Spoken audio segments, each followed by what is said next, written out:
अगर यीशु मसीह पिता के साथ फेवर में बढ़ा और मनुष्य के साथ फेवर में बढ़ा, इसका मतलब आप और मैं भी परमेश्वर के साथ फेवर में और मनुष्य के साथ फेवर में बढ़ सकते हैं। इसका मतलब हर कोई व्यक्ति सेम फेवर में नहीं चल रहा, इसीलिए तो बढ़ा हो। पिता की तरफ से फेवर है, मगर हर कोई उस फेवर में नहीं चल रहा अभी, मगर आप चल सकते हो। मैं आपको कुछ कुंजियां दूंगा वचन से कि कैसे हम फेवर में बढ़ सकते हैं।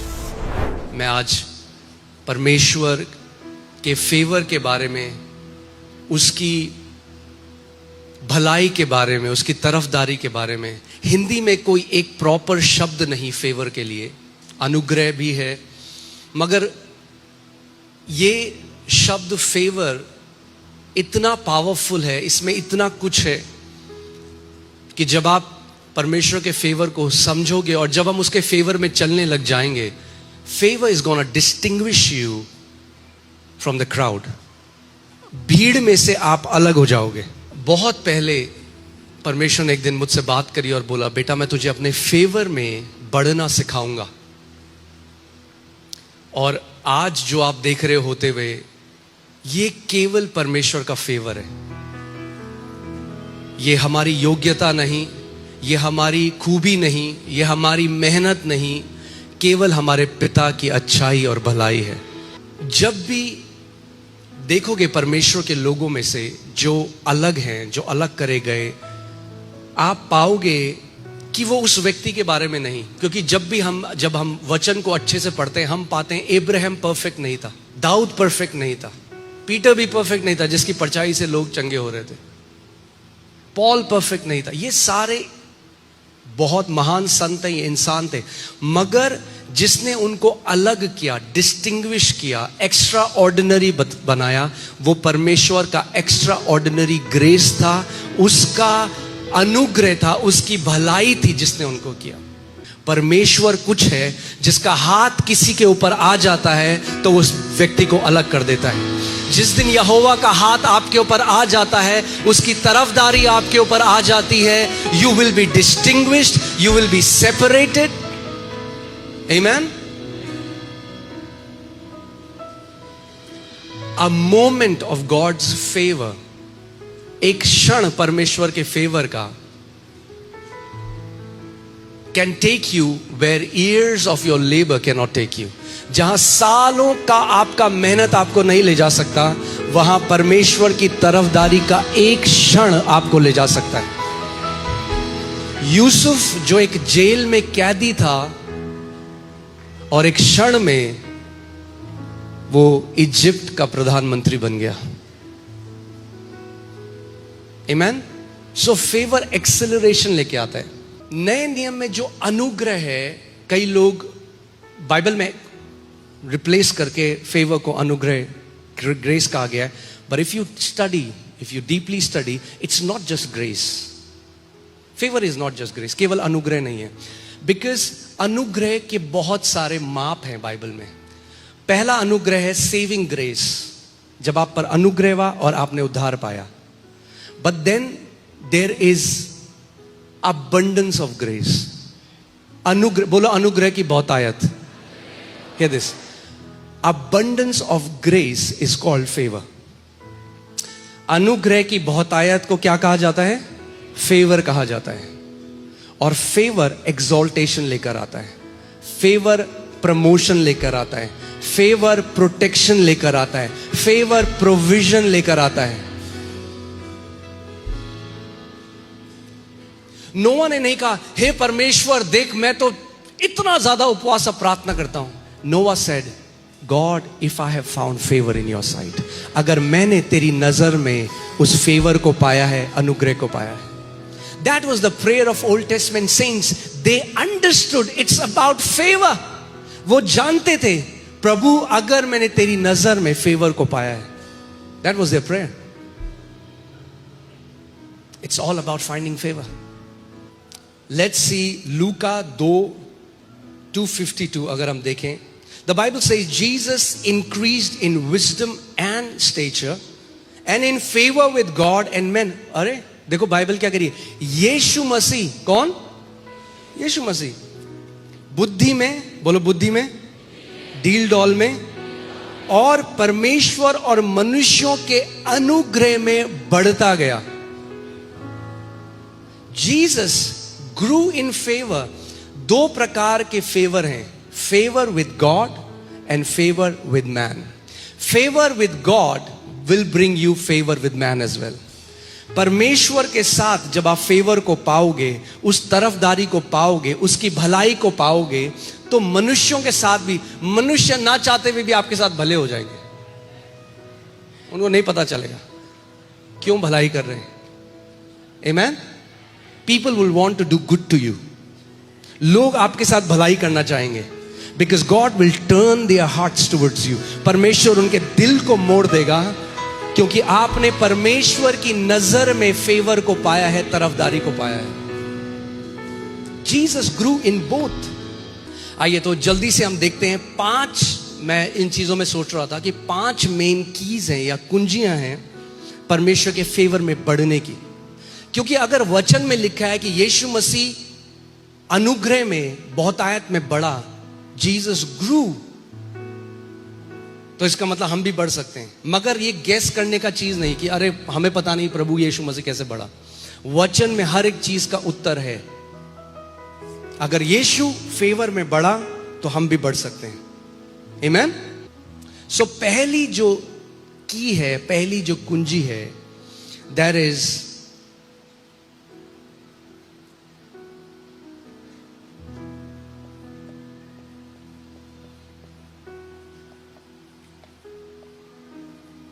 knowing God as a good father। क्या है पहली कुंजी? परमेश्वर को एक अच्छे पिता की तरह जानना। केवल थियोरेटिकली नहीं, थ्योरी में नहीं, दिमाग से नहीं, मगर अंदर से परमेश्वर को पहचानना कि वो एक अच्छा पिता है। बोलो, परमेश्वर मेरा अच्छा पिता है। हाँ, तो ये आपके जीवन में थ्योरी नहीं होना चाहिए। It should not be just a thing that you से। ये कुछ ऐसा नहीं, a thing that you sing, you know it. It's a knowing. ये नोइंग जो शब्द है, ये बहुत इंटीमेट है। इट्स नॉट, ये थियोरेटिकली नोइंग नहीं है। मैंने किताब में पढ़ दिया, अच्छा वचन में पढ़ा, अच्छा परमेश्वर में, ओके परमेश्वर आप हमारे पिता हो। नहीं नहीं, ये जानना है, पहचानना है। बोलो, पहचानना है।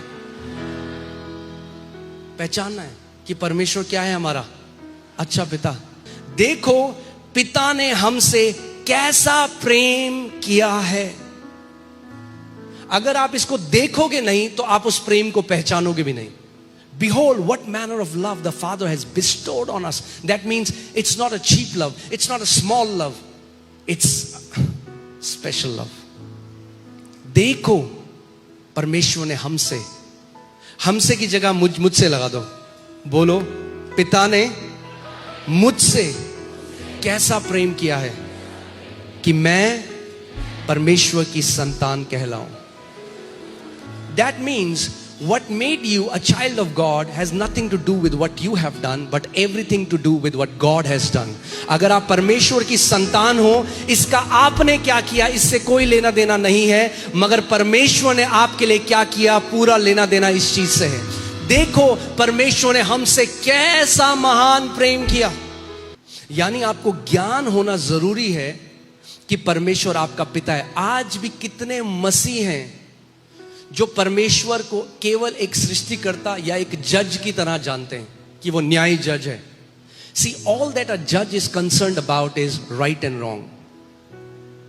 एक जो जज बैठा है वो भलाई नहीं करना चाहता किसी के साथ। वो क्या देखता है, सही या गलत क्या है। मगर पिता अलग है। सोचो, एक जजमेंट चल रहा है, कहीं पे कोर्ट का सेशन है और वहां पे जज बैठा है और एक व्यक्ति है जिसके ऊपर कुछ आरोप लगा है। अब जज देख रहा है कि क्या सही है क्या गलत है। मगर दूसरा उदाहरण यह है कि अब जो जज बैठा है वो उस लड़के का पिता है। Do you think there will be a difference? Yes.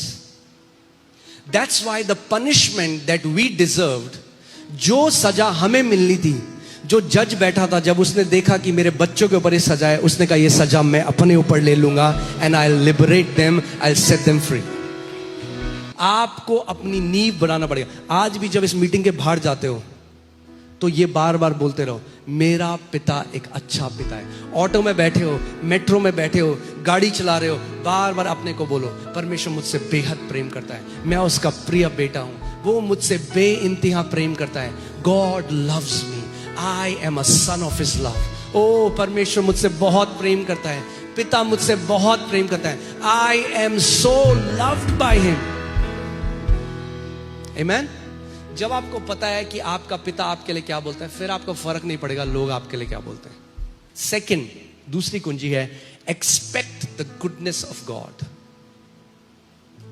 क्या करना है? Expect the goodness of God. कई लोगों का ना नेगेटिव माइंडसेट है। क्या है नेगेटिव माइंडसेट? वो हर अच्छी चीज में भी ना बुरी चीज एक्सपेक्ट कर लेते हैं। अरे हाँ अभी तो बहुत शांति है, मगर ये तूफान से आने वाली पहले की शांति है। भाई साहब भूचाल आएंगे, ये होगा वो होगा। अभी YouTube देखोगे तो वही भरा हुआ है। दिमाग में नेगेटिव डाल डाल के आप आत्मिक गोशेन में हो। चाहे अकाल आए, चाहे भूचाल आए, चाहे महामारी आए, चाहे कुछ भी आए, जो जिस चीज को लोगों को सताने की अनुमति है, उसको आपको सताने की अनुमति नहीं है, क्योंकि आप आत्मिक गोशेन में हो। बाइबल कहती है जब मिस्रियों का रोना और चिल्लाना था, जो परमेश्वर के लोग थे वहां आनंद और नाचना था। जब मिस्र में अंधकार था, गोशेन में ज्योति था। आमेन, हालेलुया। तो ध्यान दो, क्या YouTube में क्या वो सुनते हो? आज कहीं है डराने वाले, डूम एंड ग्लूम। ये हो जाएगा, वो हो जाएगा, ये हो जाएगा, वो हो जाएगा। अरे भैया थोड़ा मसीह के बारे में बता लो। आमेन, ऑलराइट। और इस समय में, इन समयों में जब आप ये न्यूज सुनते हो, कितना जरूरी है to establish yourself in God's goodness. क्योंकि अगर आपने नहीं किया, बहुत जल्दी आप डिसअपॉइंट हो जाओगे, हताश हो जाओगे, आपकी स्ट्रेंथ शैतान चुरा लेगा। और इंडिया में ये हो जाएगा, ये हो जाएगा, वो हो जाएगा, ये हो जाएगा, वो हो जाएगा। अरे वचन में लिख, वचन क्या कहता है? जब अंधकार आएगा, बाइबल कहती है उठ और प्रकाशमान हो। वो तेरा समय है चमकने का। जब दुनिया में घोर अंधकार होगा, तब परमेश्वर कहता है तू चमकेगा। तो जब लोग बोले अरे घोर अंधकार आने वाला, कहना हालेलुया, प्रेज द लॉर्ड, मेरे चमकने का समय आ गया है। आमेन। मैं यहोवा के विषय कहूंगा, इसीलिए अपने विश्वास को बोलना बहुत जरूरी है। मैं यहोवा के विषय कहूंगा, वो मेरा शरण स्थान और गढ़ है, वह मेरा परमेश्वर है, मैं उस पर भरोसा रखूंगा। वह मुझे बहेलिए के जाल से और महामारी से बचाएगा। वो मुझे अपने पंखों की आड़ में ले लेगा और मैं उसके परों के नीचे शरण पाऊंगा। तो आपको अंदर वचन को जब मनन करते रहोगे, जब बाहर से बैड न्यूज आएगी, अंदर से क्या आएगी? बाहर की न्यूज का तो हम लोग कुछ नहीं कर सकते, मगर अंदर जो न्यूज आपके है उसका आप बहुत कुछ कर सकते हो। सो दूसरा पॉइंट, दूसरी चाबी क्या है? परमेश्वर की भलाई। मुझे पता है अगर मैं कहीं पे भी जा रहा हूं, मुझे पता है मुझे परमेश्वर की भलाई पकड़ लेगी। कहीं पे भीड़ में हूं, पकड़ लेगी, परमेश्वर की भलाई लोकेट करते हुए आ जाएगी। Third point, you need to walk in the revelation of the righteousness of God. आपको परमेश्वर की धार्मिकता के प्रकाशन में चलना पड़ेगा। ओके, क्या करना पड़ेगा? परमेश्वर की धार्मिकता के प्रकाशन में आपको चलना पड़ेगा। Righteousness is the condition of being perfectly right with God. धार्मिकता वो परमेश्वर के सामने उस सही स्थान में खड़ा होना है। और एक ही स्थान है, सही स्थान, जिसमें आप परमेश्वर के सामने खड़े हो सकते हो। आप जानते हैं कौन सा स्थान है? पुत्र का स्थान। कौन सा स्थान? क्योंकि अब हम मसीह में परमेश्वर, अब हम धार्मिकता है, मसीह ने, प्रभु यीशु मसीह ने हमें पुत्र का स्थान दे दिया। That is the right standing before God. आपको जानना पड़ेगा कि मैं अब परमेश्वर के साथ एक सही रिश्ते में खड़ा हूं। It's righteousness is called the right standing. It's the standing of a son. ये यीशु, आप यीशु की जगह खड़े हैं। अब सोचो एक बड़ा इवेंट हो रहा है, एक व्यक्ति है, सोचो एक बड़ा इवेंट हो रहा है, कोई बहुत बड़ा बिजनेसमैन है और उसने एक अपने बेटे के लिए एक जगह रखी है आगे, और उसके बेटे ने कहा एक काम करो, मैं नहीं जा रहा हूं, आप मेरी जगह में जाके बैठ जाओ।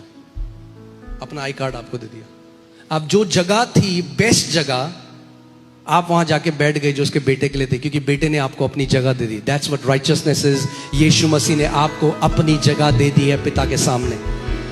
आमेन। Psalm 5:12 For you, O Lord, will bless the righteous. With favor you will surround him like a shield. परमेश्वर क्या करेगा? जो धर्मी है उसको क्या करेगा? एक शील्ड की तरह कवर कर लेगा। आमेन। जब आप इस बात को जान जाते हो कि मैं परमेश्वर के साथ एक सही स्थान में आ गया हूं, एक सही संगति में आ गया हूं, तो then you start to expect good. We have peace with God. Now you are, आप डर नहीं रहे कि परमेश्वर की तरफ से बुराई आएगी, परमेश्वर मेरे साथ मार देगा, परमेश्वर मेरे साथ ये कर देगा। आपको पता है परमेश्वर एक अच्छा परमेश्वर है। Okay, you favor will start to flow when you know that you are the righteousness of God in Christ Jesus. Favour flow करने लग जाएगा आपके जीवन में जब आप जान जाओगे मैं परमेश्वर की धार्मिकता हूं मसीह में। Amen. So you will start approaching God as a son. आप अब एक भिखारी की तरह नहीं, अब आप किसकी तरह? एक पुत्र की तरह परमेश्वर को जानने लगोगे। ओके, फोर्थ पॉइंट इज, आप अनुग्रह में बढ़ते हो जब आप नम्रता में चलते हो। किस में चलते हो? नम्रता में चलते हो। Grace is for humble people, क्योंकि बाइबल कहती है परमेश्वर घमंडियों का क्या करता है? विरोध करता है, मगर जो नम्र है उन पर वो क्या करता है? और अनुग्रह उंडेलता है। पहले याकूब 4:6 देखेंगे। वो तो और भी अनुग्रह देता है। क्या? और भी, यानी पहले दिया था अनुग्रह, अब और भी देता है। जब आप नम्रता में चलते हो तो और अनुग्रह देता है। जब अनुग्रह और बढ़ता है तो उसको क्या बोलते हैं? Abundance of grace. What is abundance of grace? Favour. Namrata, humility, it touches the heart of God. घमंडी जो होता है ना, जो घमंडी है, pride always tax credit. Pride कहता है मैंने किया है, ये मेरी वजह से हुआ है। नम्रता कहती है ये मसीह की वजह से हुआ है, ये मेरी खूबी नहीं। The quickest way to lose favour is pride. जब आप सोचते हो ये मेरी वजह से है, मैं हूं जिसकी वजह से हुआ, नहीं। मुझे इसीलिए बहुत अच्छी लगती है प्रार्थना पुराने नियम में जो संत, God if I found favour in your sight. प्रभु अगर मैंने तेरी नजर में अनुग्रह पाया है तो तू ये कर। आमेन। नम्रता, नम्र व्यक्ति जानता है, a humble person knows that it's just because of God. ये परमेश्वर की वजह से, ये उसकी भलाई की वजह से। हम कमा नहीं सकते, ये हमारी वजह से नहीं है। पांचवा पॉइंट जो है वो है वॉक इन इंटेग्रिटी। वॉक, खराई में चलना। पर इंटेग्रिटी जब मैं बोलूं तो कई लोग सोचते हैं अरे परफेक्ट तो कोई नहीं। Not perfection, integrity is not perfection. Integrity is, खराई क्या है? कि आप जो हो वो हो। जब गलती हो तो मानते हो मेरी गलती है। आप अपने आप को, प्रॉब्लम पता है क्या, मैंने आज तक ना, मैं सच बता रहा हूं आपको, मैं परमेश्वर का जितने साल चला है, मैंने जो फेक लोग हैं ना उनको ब्लेस्ड होते हुए नहीं देखा परमेश्वर के राज्य में। Fake people. अगर मैंने एक मुखट्टा पहना है और वो मेरी अलग शक्ल है और कोई उसके बाद उस व्यक्ति को ढूंढ रहा है तो ढूंढ ही नहीं पाएगा क्योंकि वो मुखौटा था। So many people carry masks. कोई चर्च मिला, अरे बहन कितनी अच्छा सूट लग रहा है आपका बहन, फिर बाहर जाएंगे दूसरे बोले अरे क्या बकवास सूट पहना है। And they think God is not watching. And God hates that. The Bible says God hates integrity को तराजू की तरह बाइबल दिखाती है। जो गलत वेट्स रखे हुए एक जगह में, गॉड हेट्स दैट। खराई जो, इसका मतलब मैंने आपको पहले बताया, इंटेग्रिटी में चलने का मतलब ये नहीं कि आपसे कभी गलती नहीं होगी, आप सिद्ध हो जाओगे। नहीं नहीं नहीं नहीं, इंटेग्रिटी का मतलब आप जेन्युइन हो, आप जो हो आप वो हो।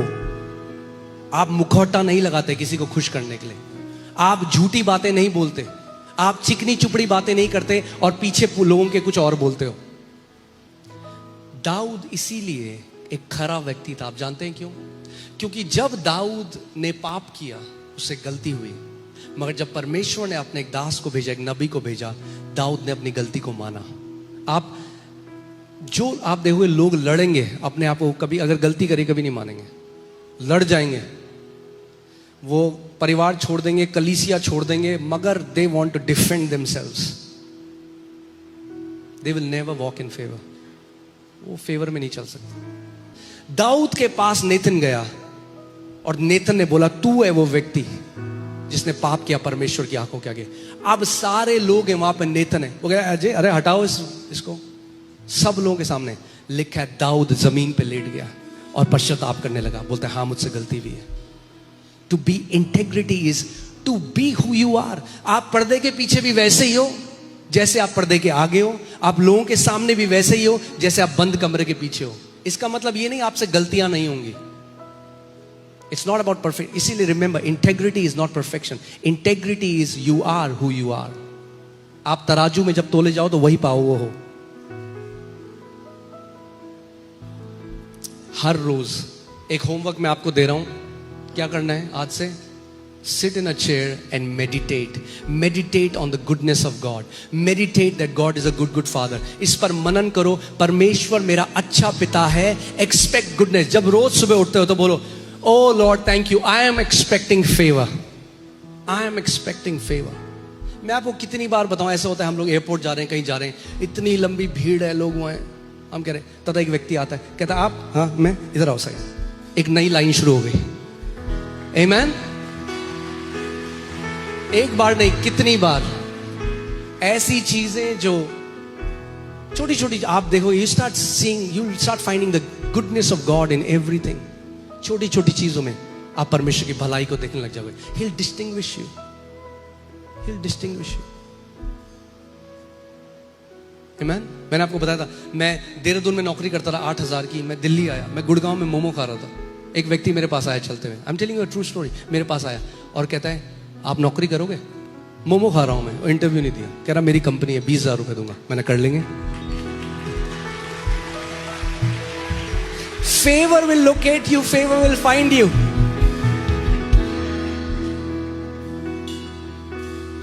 आमीन। उसके बाद जब हमारी शादी हुई, हम लोग केरला में थे। शादी के बाद हम दोनों केरला गए और उस टाइम मेरे पास नौकरी नहीं थी और मैं मोनू को बोला था मेरे पास कोई जॉब नहीं है। मुझे फोन आया, We have seen your profile, आप हमारे लिए काम करो, salary double. So always we start to see परमेश्वर का फेवर, परमेश्वर का फेवर। मगर यीशु मसीह जैसे फेवर में बढ़ा, वैसे आप और मैं भी फेवर में बढ़ सकते हैं और बढ़ते रहेंगे।